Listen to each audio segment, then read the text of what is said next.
Hello, Scorpio, and welcome to Sincere Tarot, where you get the raw, honest truth. Your theme for October is the Nine of Cups. This is the wish card, so take both of your hands, put them on your heart, ask your heart what it desires, and then put that intention out forth into the universe. All right, let's see what's in store for you. What does Scorpio need to know for October?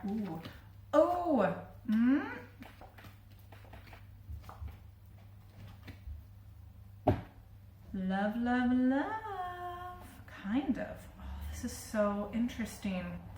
Look, someone has recently shown interest in you, okay? They like you, they've approached you, or you have approached them. There's a lot of, look, you're just closed off to it right now. You're coming up as the Three of Swords. You're holding on to past wounds and to past hurts, okay? And I think that there might be a part of you that is afraid of opening up and showing vulnerability towards this potential person with the relationship, with being together and having a connection, right? I feel as though you might not, this is such a big opportunity, but because of the stress that you're in mentally and a lack of trust, I don't necessarily know if you're going, I don't think you're going to be approaching this in a way that will lead to a commitment, but I could be wrong. Look, it might go one way or the other. Look, the potential is there for a relationship. It's really up to you. I think this person will be trying to prove to you that they are worthy of your affection and your time. They'll be somewhat patient, but I think because you're not in a good way, you're just not in a place to really be paying attention to them. And I feel like you're being maybe a little bit more not very romantic and thinking more about survival in the physical rather than connection in the emotional and spiritual. And I do think that you might kind of have a bit too sharp of a tongue for this person for it to be a healthy connection, at least in the near future. But let's get some clarification cards for the situation for Scorpio in October. Oh my God. Nah. Man, this sucks because this person could potentially be a good match for you, but I just don't see you being ready. You are super hurt. There's a lot of information that you're not telling this other person. This person does want something, does want a connection that has some sort of stability and a solid foundation. And there is that potential with you, both of you, and you would be a good match, honestly. But you're just not in a good place right now at all. I just don't necessarily, look, in the near future, I don't see you moving forward with this person. I'm not saying it won't ever happen, but it's just not going to happen now. You've got a lot of stuff you need to deal with. And I think it's the way that you deal with this person, I feel that you might just be like, oh no, I don't want to be with you, or no, it's not practical, oh, you're not my type. Whatever kind of reason, but it's because you've just got all of this stuff going on in your head right now and you're struggling. This person does want to be with you, but I think they're going to get a little bit fed up in the near future. Let's see, what is this? I feel as though you are, what's the word? Bulldozing your emotions and the way that you feel. You need to really nurture yourself and be kind to yourself. You're going through a difficult time. There's a lot of darkness in your soul that needs to come out. And I feel like you're not taking your emotions seriously, and you need to be gentle with yourself. I just feel you're trying to ignore the way that you feel, and that is self-hate. I'm just going to see, look, in the future, there is that potential. You just with this person, but you need to be a bit more relaxed and just go with the flow. And you're not in that go with the flow energy right now.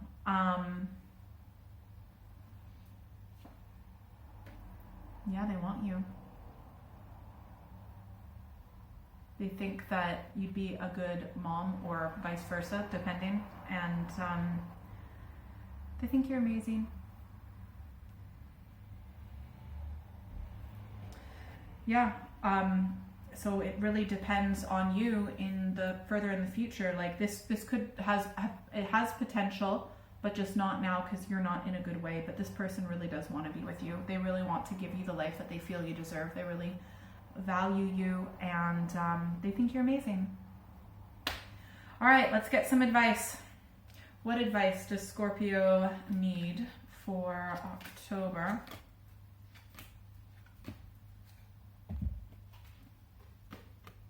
First advice card, the Tower. Something has come to an end. It was sudden, it was unexpected, and unfortunately you need to let it go. Easier said than done, but it will never be the same, ever. Second advice card, we've got the Devil. Please be very careful. Get help if you have struggled with mental health in the past. When it's a normal reaction when we go through difficult times, okay? Like very normal. When things fall apart, you're not meant to be like, oh, I'm so happy, everything's happy, happy, joy, joy. No, we can go into a dark place, but at the end of the day, you still need to be able to, you still have the ability to walk away from that. Please be very careful with addictive behaviors as well. And the negative spiral, you might want to Google image the emotional spiral, so that if you're feeling like in a low negative vibration, you can look at the higher emotional or mental vibration and kind of work your way up to a more positive feeling space. Third advice card, we've got the Three of Pentacles. So this can actually be like to focus on a relationship, but I feel like a lot of you really need to focus on work. And if there's something to do with like money, work, your physical body, finances, things like that, you might want to get some advice and get different perspectives. You might want to work as a team, in a team. And final advice card, we've got the Princess of Swords. So whenever you feel good, and whenever you have an inspired thought or idea, act on it immediately. If it's that negative, fearful voice, that's not inspired idea, that's the negative aspect of the ego. You can ignore that.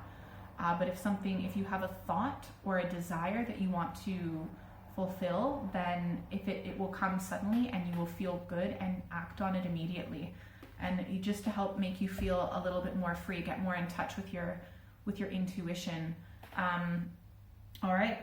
If you'd like a private reading, send me an email or check out my website. That's in the description below, as is my social media. And if you like this video, I do monthly and mid-monthly. So make sure you're subscribed, like, share, comment, all that good stuff. And if you're still here, I would be a little bit careful with money, not too careful, but not too attached. And, be kind with yourself, be generous with yourself, but not overboard.